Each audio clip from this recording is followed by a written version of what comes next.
Good afternoon, everyone. We've got Dr. Choice Macheta with us, who is our resource person for the Breakaway Group Education and Training for the second annual Social Justice Summit.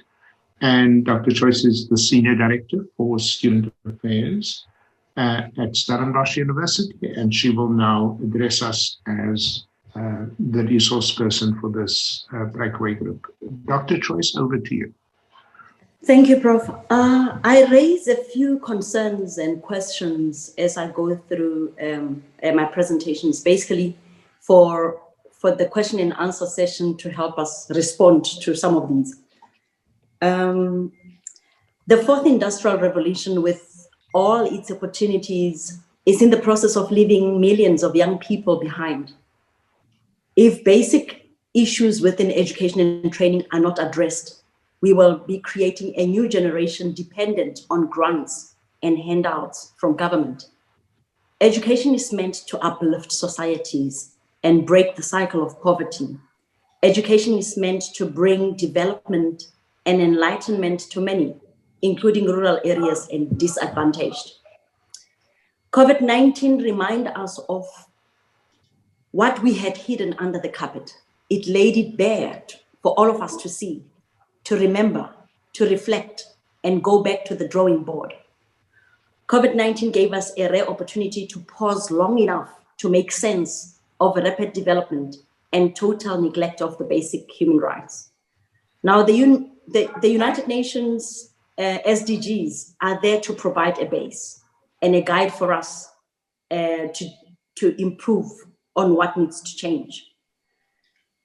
The South African government, working with different stakeholders, designed the National Development Plan.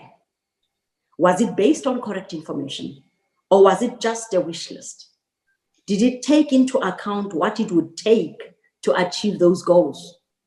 Or it was just projections not anchored in reality on the ground? How do we disrupt the current direction our education system is going? How do we align the vision of education and training with the United Nations SDG 4, equality and equal quality education? Who should take the lead in addressing social injustices still prevalent in the education sector? Is there a commitment from the whole sector? How many of the leaders within education and training sector who are consciously challenging the mindsets of all stakeholders, including their councils, senates, alumni, and donors, and interrogating the values and practices being passed on from one generation to the next, impacting on institutional culture? A lot needs to be done, and the time has come where we need to hold one another accountable for transformation within the education sector, for eradicating racism, sexism, and all kinds of discrimination.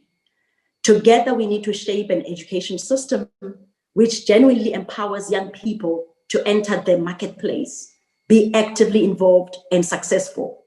An education system which instills confidence, restores dignity, and opens doors for a better life. Education is expensive. Apart from the fees, there are so many additional costs which were never anticipated. These are other stumbling blocks we need to remove that are costly and detrimental to achieving the goal, education. Why are we still negotiating that people be treated right in 2020? This should not be the struggle of this generation of students. Who should resolve issues of articulation between TVET colleges and universities? And why is it taking this long to address? Who should address the inequalities that exist in the education system? So many reports have been written, and the latest was the South African Human Rights Commission's report on transformation and post-school and education in institutions and education institutions in South Africa. Monitoring structures have been put in place. And how far are we? Are we making visible progress? The Fees Must Fall movement raised many pertinent issues impacting negatively on the learning journey of many students, from admission to graduation. How are we doing? We need to make a commitment not to leave any student behind, to speed up distribution of learning materials and close gaps where there are inefficiencies, to prepare well for 2021, to receive learners and students, and to provide them with the kind of support they need, meeting each student where they are. Our readiness for 2021. Is the training of educators adequate for the generation of learners we have to cope with the requirements of the fourth industrial revolution in the classroom and sudden life changes requiring an ability to adapt and being resourceful? Are colleges and universities ready for the kind of student coming in 2021? Mental health challenges are on a rise. What kind of support is there in the classroom environment and beyond? Where does the responsibility of the school and the university end? Family circumstances affect the student and the learner. And for the student to focus and be successful, there needs to be a broader intervention which empowers them to be strong for themselves and for their families. How can we use and share the limited resources we have? A sectoral support strategy needs to be developed to ensure equitable support at every education institution. These are some of the issues that we need to be conscious of and to commit to address in our effort to provide equal quality education. Thank you. Thank you very much, Dr. Joyce Mageta, for that very stirring but also very precise analysis of where we are as a country in terms of providing quality education, especially as you put it in the context of COVID on the one hand, and then also the challenges of 4IR on the other hand. Thank you so much for a really good, solid presentation. Our respondent is Dr. Nick Spall, who is a research fellow at Stellenbosch University's Research on Socioeconomic Policy Unit, and he is going to now present his response. Dr. Spall, over to you. Thanks. And thanks, Joyce, for that overview of where we are in basic education at the moment. I think the thing that resonated for me most was where you point out this point: why are we still negotiating to achieve the most basic things that we need for children to have the right to basic education realized in their lifetimes? And I think in my response, I'd like to focus on three things. And I think to make it easy to encapsulate or to remember, I'm going to use the same acronym as our curriculum statement, CAPS, and talk about three things: the curriculum, assessment, as well as inequality and policy. And I think that Joyce, in her kind of description there, covered each of those topics.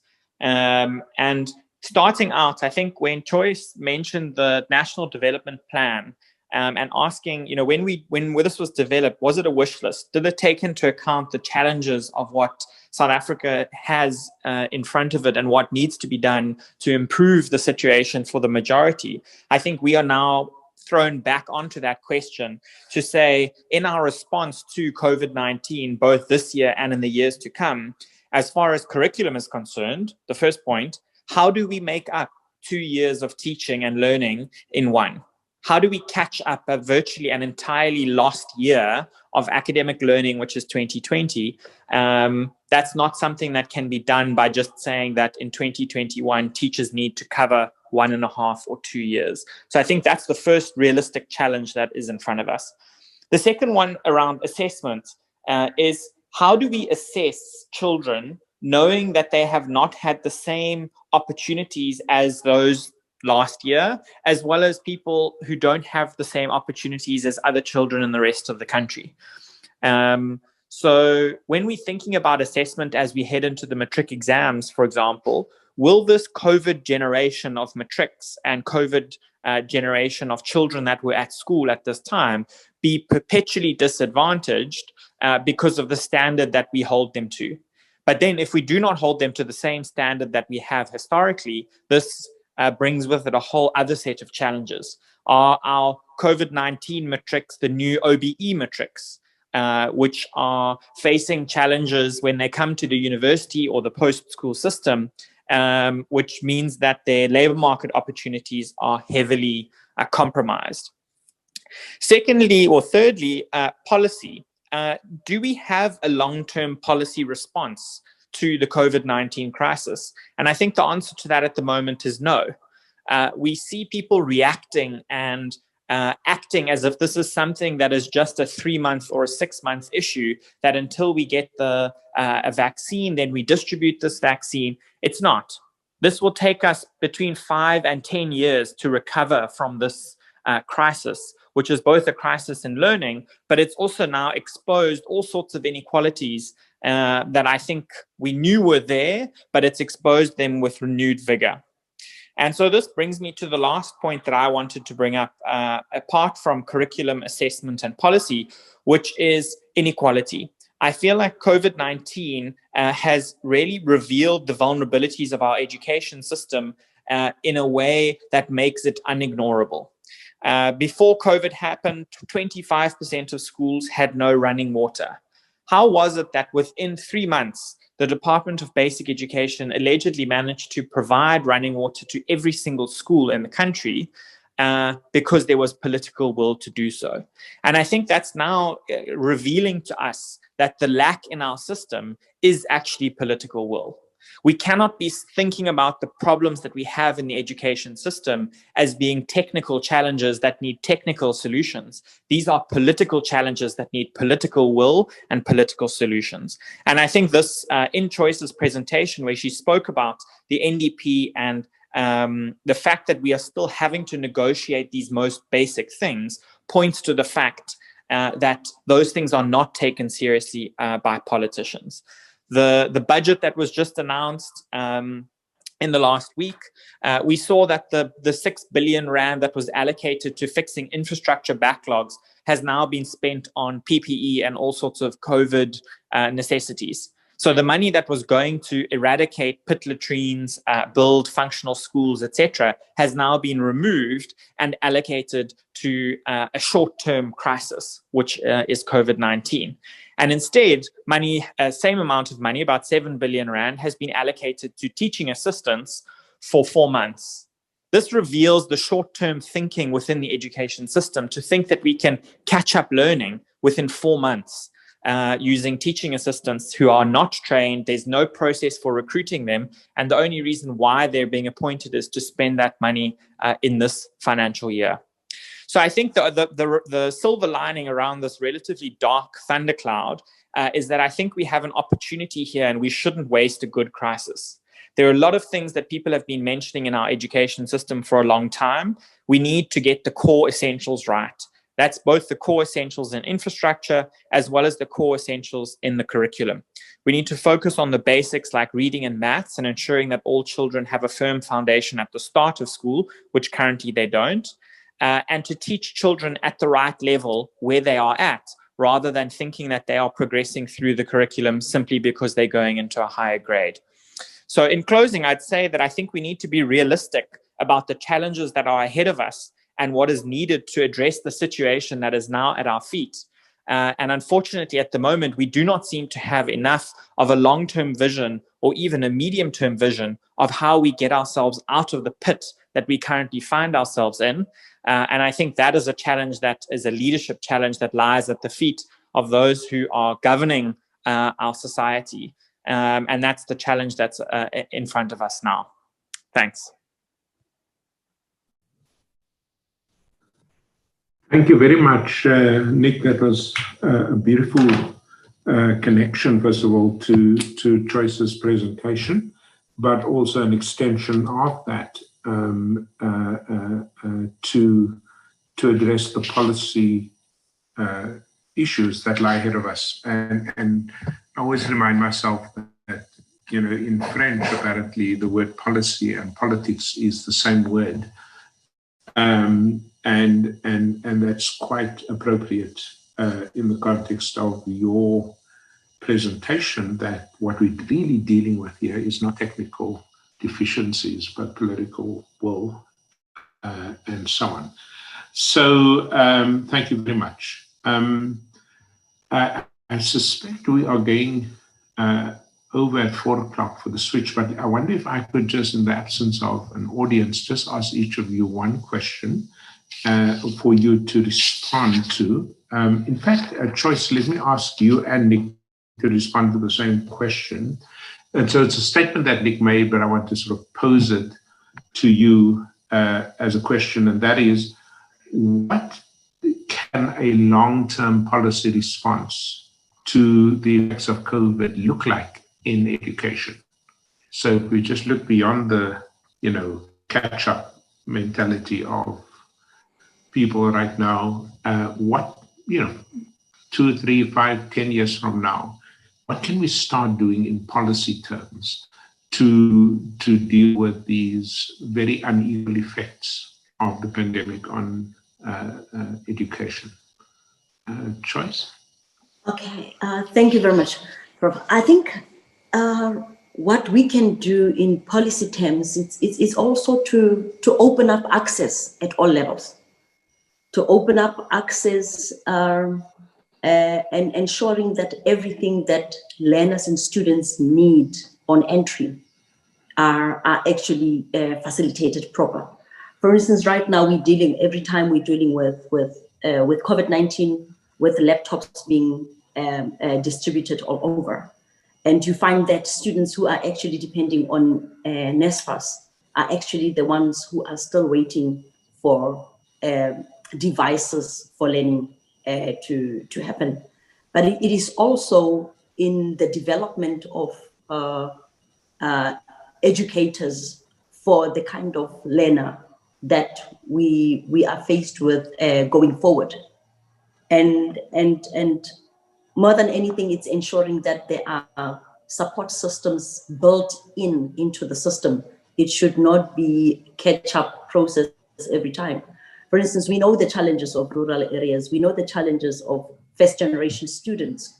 And I'm left shocked every time that our schools still do not have social workers, all of them, as a start. It's not all universities that have student counseling and development centers that are well resourced. And those issues that are basic life issues that really block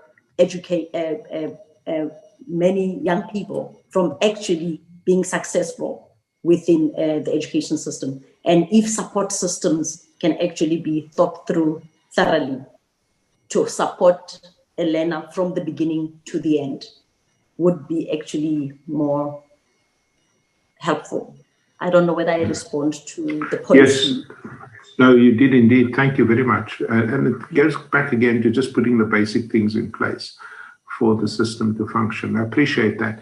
Nick, how would you answer your own question? So I think the three things which I would foreground there, the first one is ruthless prioritization. As a country, we need to be realistic and accept that we can't do lots of things well. We need to accept that we have to go back to basics and say, how do we make sure that there are no schools that have class sizes with more than 60 children in them?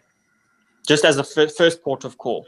Of course, it needs to be lower than that. It needs to be 40 or even lower. But the point is, for now, we need to say, within the next 3 years, we must eliminate all extreme class sizes. There must be electricity in every school. There must be running water in every school. We kind of need that ruthless level of prioritization. That's the first one. The second one is what I would call forcing the policy proposals that get put forward into SMART goals. Specific, measurable, achievable, realistic, time-bound. So an example would be, by 2030, all children will read for meaning and calculate with confidence by the age of 10.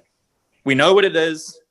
Parents can understand it. It's time-bound. It is achievable. Everyone agrees it's something good that we need to do. We don't need 27 goals. We probably need 5 of these very smart goals.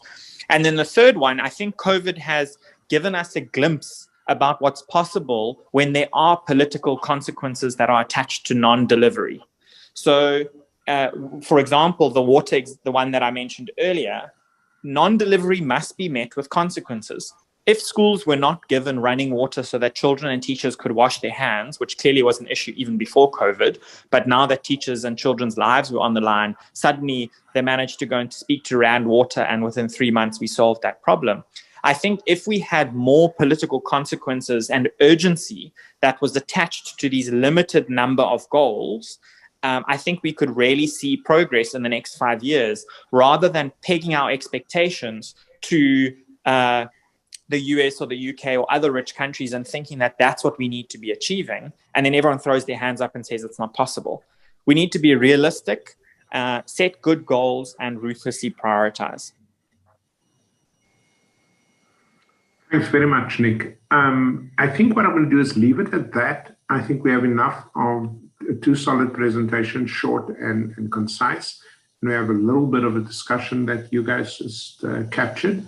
So I think Cabela should have enough for the feedback and so on. Yeah.